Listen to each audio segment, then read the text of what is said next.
around to making some panels that will just simply screw on here. So standing in front of some of the latest rocks that I've made, which is sensational for aquariums.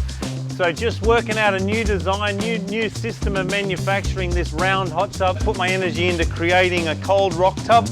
So here we have our coolers. I just wanted to talk a little bit about some of their functions. We've got the tree in here. So that looks awesome. I've done it in a black, really dark black rock. 2 lots of vines. We've got these moss colored vines here.